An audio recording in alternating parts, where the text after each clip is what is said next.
सूर्यदेव व्रत कथा। रविवार व्रत कथा। सर्व मनोकामनाओं की पूर्ति हेतु रविवार का व्रत श्रेष्ठ है। इस व्रत की विधि इस प्रकार है। प्रातः काल स्नान आदि से निवृत्त होकर स्वच्छ वस्त्र धारण करें। शांत चित्त होकर परमात्मा का स्मरण करें। भोजन फलाहार सूर्य के प्रकाश रहते ही कर लेना उचित है। यदि नहाकर रहने पर सूर्य छिप जाए तो दूसरे दिन सूर्य उदय होने पर अर्घ्य देने के बाद ही भोजन करें। व्रत के दिन नमकीन तेल युक्त भोजन कदापि न करें। इस व्रत को करने से मान सम्मान बढ़ता है तथा शत्रुओं का क्षय होता है। आँख की पीड़ा के अतिरिक्त अन्य पीड़ाएं दूर होती हैं। आइए कथा सुनाते हैं सूर्यदेव की। एक बुढ़िया थी। उसका नियम था प्रति रविवार को सवेरे सवेरे ही स्नान आदि कर घर को गाय के गोबर से लीप कर फिर भोजन तैयार कर भगवान को भोग लगाकर स्वयं भोजन करती थी। ऐसा व्रत करने से उसका घर अनेक प्रकार के धन दान से पूर्ण था। श्री हरि की कृपा से घर में किसी प्रकार का विघ्न ना दुख नहीं था। सब प्रकार से घर में आनंद रहता था। इस तरह कुछ दिन बीत जाने पर उसकी एक पड़ोसन जिसकी गौ का गोबर वह बुढ़िया लाया करती थी, विचार करने लगी कि यह वृद्धा सर्वदा मेरी गाय का गोबर ले जाती है, इसलिए अपनी गाय को घर के भीतर बांधने लगी।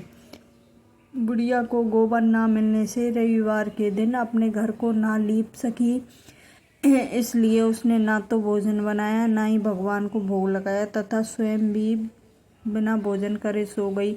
इस प्रकार उसने निहार कर व्रत किया। रात्रि हो गई, वह भूखी सो गई। रात्रि में भगवान ने उसे स्वप्न दिया और भोजन ना बनाने तथा लगाने का कारण पूछा। वृद्धा ने गोबर ना मिलने का कारण सुनाया तथा भगवान ने कहा कि माता, हम तुमको ऐसी गौ देते हैं जिससे सभी इच्छाएं पूरी होंगी, क्योंकि तुम हमेशा रविवार को गाय के गोबर से घर को लीपकर भोजन बनाकर मेरा भोग लगाते हो, खुद भोजन फिर उसके बाद भोजन करती हो। इससे मैं खुश होकर तुमको वरदान देता हूँ। निर्धन को धन और बांझ को स्त्री को पुत्र देकर दुखों को दूर करता हूँ। अंत समय में मोक्ष देता हूँ। स्वप्न में ऐसा वरदान देकर भगवान अंतर्ध्यान हो गए। वृद्धा को आँख खुली तो वह देखती कि आंगन में एक अति सुंदर गाय और बछड़ा बंधे हुए हैं। वह गाय बछड़े को देखकर अति प्रसन्न हुई। गाय घर के बाहर बांध दिया और वहीं खाने को चारा डाल दिया। जब उसकी पड़ोसन ने बुढ़िया के घर के बाहर एक अति सुंदर गाय का बछड़ा और गाय देखी तो उसका हृदय जल उठा। उसने देखा कि गाय ने सोने का गोबर दिया है, तो वह गाय का गोबर ले गई और अपनी गाय को गोबर उसकी जगह रख गई। वह नित्य प्रति ऐसे ही करती रही। सीधे सीधे बुढ़िया उसकी खबर नहीं थी। सर्वव्यापी ईश्वर ने सोचा कि चालाक पड़ोसन के कर्म से बुढ़िया ठगी जा रही है, तो ईश्वर ने संध्या के समय अपनी माया से बहुत जोर की आंधी चला दी। बुढ़िया ने अंधेरे के भय से अपनी गाय को अंदर बांध लिया। प्रातःकाल जब बुढ़िया ने देखा कि गाय ने सोने का गोबर दिया है तो उसके आश्चर्य की सीमा नहीं थी और वह प्रतिदिन गाय को घर के भीतर बांधने लगी। उधर पड़ोसन ने देखा कि बुढ़िया गाय को घर के भीतर बांधने लगी है तो उसका सोने का गोबर उठाने का दाव नहीं चला, तो ईर्ष्या और डाय से जल उठी और कुछ उपाय ना देखा पड़ोसन ने उस देश के राजा की सभा में जाकर कहा, महाराज, मेरे पड़ोस में एक वृद्धा के पास ऐसी गाय है जो आप जैसे राजाओं के योग्य है। वह नित्य सोने का गोबर देती है। आप उस सोने से प्रजा का पालन करिए। वह वृद्धा इतने सोने का क्या करेगी। राजा ने यह बात सुनकर अपने दूतों को वृद्धा के घर से गाय लाने की आज्ञा दे दी।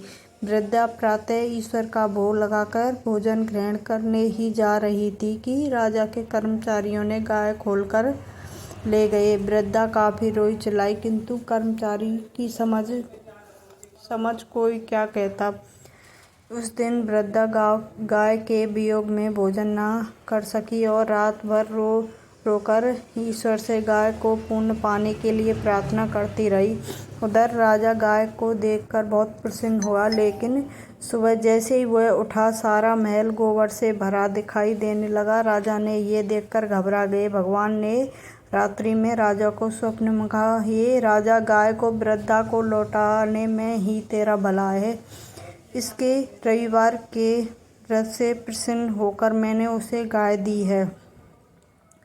प्रातः होने पर राजा ने वृद्धा को बुलाकर बहुत से धन के साथ सम्मानित गाय और बछड़ा लौटा दिए। उसकी पड़ोसन को बुलाकर उचित दंड दिया। इतना कहने के बाद राजा के महल से गंदगी दूर हुई। उसी दिन से राजा ने नगरवासियों को आदेश दिया कि राज्य को तथा अपनी समस्त मनोकामना की पूर्ति के लिए रविवार का व्रत करो। व्रत करने से नगर के लोग सुखी जीवन व्यतीत करने लगे। कोई भी बीमारी तथा प्रकृति का कोप उस नगर पर नहीं होता। सारी प्रजा सुख से रहने लगी। जय हो सूर्यदेव, जय हो सूर्यदेव महाराज की जय।